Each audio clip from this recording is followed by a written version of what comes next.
ಇನ್ನು ಎಐಸಿಸಿ ಅಧ್ಯಕ್ಷ ಮಲ್ಲಿಕಾರ್ಜುನ ಖರ್ಗೆ ಆಡಿರುವಂತಹ ಆ ಒಂದು ಮಾತು ಈಗ ದೇಶಾದ್ಯಂತ ಜ್ವಾಲಾಮುಖಿಯನ್ನೇ ಎಬ್ಬಿಸಿದೆ. ಮಾತಿನ ಭರದಲ್ಲಿ ಪ್ರಧಾನಿ ನರೇಂದ್ರ ಮೋದಿಯನ್ನ ಟೆರರಿಸ್ಟ್, ಭಯೋತ್ಪಾದಕ, ಟೆರರಿಸ್ಟ್ ಅಂತ ಕರೆದಂತ ಖರ್ಗೆ ಈಗ ಬಿಜೆಪಿ ನಾಯಕರುಗಳ ಕೆಂಗಣ್ಣಿಗೆ ಗುರಿಯಾಗಿದ್ದಾರೆ.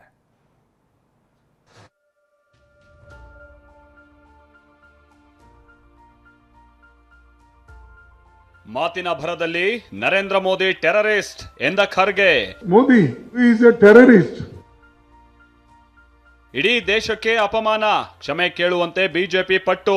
ನಮ್ಮ ಇಡೀ ದೇಶಕ್ಕೆ, ಎಲ್ಲ ಭಾರತೀಯರಿಗೆ ಅಪಮಾನವನ್ನ ಮಾಡಿದರೆ ಅವರು ಕೂಡಲೇ ಮೋದಿಜಿ ಅವರ ಕ್ಷಮೆಯನ್ನ ಕೇಳಬೇಕು.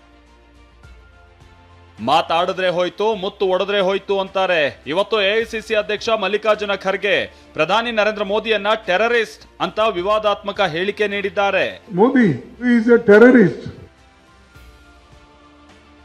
ಅಂದಹಾಗೆ ಇದೇ ಗುರುವಾರ ಪಶ್ಚಿಮ ಬಂಗಾಳ ಹಾಗೂ ತಮಿಳುನಾಡಿನಲ್ಲಿ ಮತದಾನ ನಡೆಯಲಿದೆ. ಇವತ್ತು ಬಹಿರಂಗ ಪ್ರಚಾರಕ್ಕೆ ತೆರೆ ಬಿದ್ದಿದೆ. ಕೊನೆ ದಿನವಾದ ಇವತ್ತು ಎಐಸಿಸಿ ಅಧ್ಯಕ್ಷ ಮಲ್ಲಿಕಾರ್ಜುನ ಖರ್ಗೆ ತಮಿಳುನಾಡಲ್ಲಿ ಕ್ಯಾಂಪೇನ್ ಮಾಡಿದ್ರು.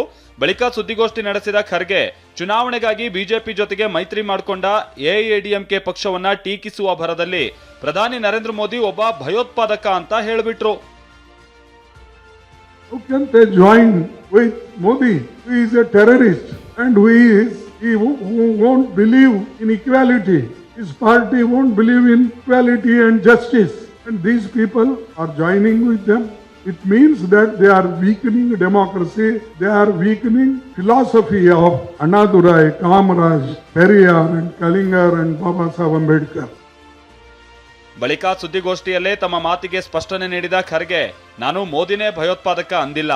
ಇಡಿ, ಐಟಿ, ಸಿಬಿಐ ಸಂಸ್ಥೆಗಳನ್ನ ಬಿಟ್ಟು ಹೆದರಿಸ್ತಾರೆ, ಆ ಅರ್ಥದಲ್ಲಿ ಹೇಳಿದ್ದು ಅಂತ ಯೂ ಟರ್ನ್ ಹೊಡೆದ್ರು.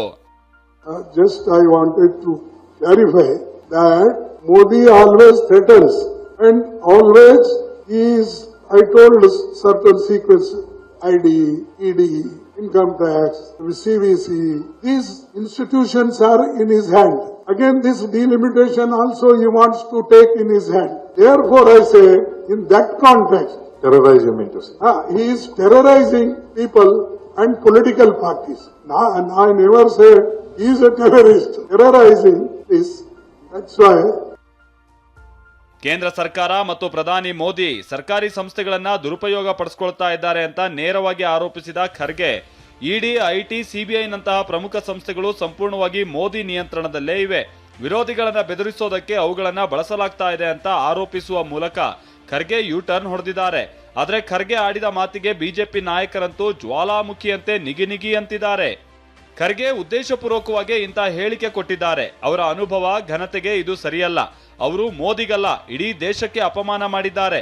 ಖರ್ಗೆ ಕೂಡಲೇ ದೇಶದ ಕ್ಷಮೆ ಕೇಳಬೇಕು ಅಂತ ಬಿಜೆಪಿ ನಾಯಕರು ಆಗ್ರಹಿಸ್ತಾ ಇದ್ದಾರೆ.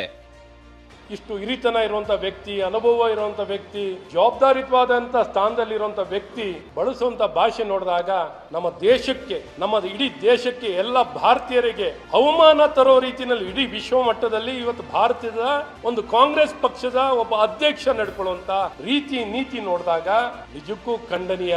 ನರೇಂದ್ರ ಮೋದಿಜಿ ಅವರನ್ನ ಭಯೋತ್ಪಾದಕ ಅಂತ ಕರೆಯುವ ಮೂಲಕ, ಹೋಲಿಸುವ ಮೂಲಕ ಕೋಟ್ಯಾಂತರ ಜನಕ್ಕೆ, 140 ಕೋಟಿ ಜನಕ್ಕೆ ಅಪಮಾನವನ್ನ ಮಾಡಿದರೆ ಮಲ್ಲಿಕಾರ್ಜುನ್ ಖರ್ಗೆ ಅವರು ಕೂಡಲೇ ಮೋದಿಜಿ ಅವರ ಕ್ಷಮೆಯನ್ನ ಕೇಳಬೇಕು, ದೇಶದ ಕ್ಷಮೆಯನ್ನ ಕೇಳಬೇಕು. ಇನ್ನು ಬಿಜೆಪಿ ರಾಜ್ಯ ಘಟಕ ಕಾಂಗ್ರೆಸ್ ನಾಯಕರ ವಿರುದ್ಧ ಕೆಂಡ ಕಾರಿದೆ. ಮಸೂದ್ ಅಜರ್, ಒಸಾಮಾ ಬಿನ್ ಲಾಡನ್ನ ಜಿ ಅಂತೀರಾ, ಹಫೀಜ್ನ ಸಾಹೇಬ್ ಅಂತೀರಾ, ಆದ್ರೆ ಮೋದಿನ ಉಗ್ರ ಅಂತೀರಾ. ಇದು ಕಾಂಗ್ರೆಸ್ನ ಶಬ್ದಕೋಶ ಅಂತ ಬಿಜೆಪಿ ತಿವಿದಿದೆ.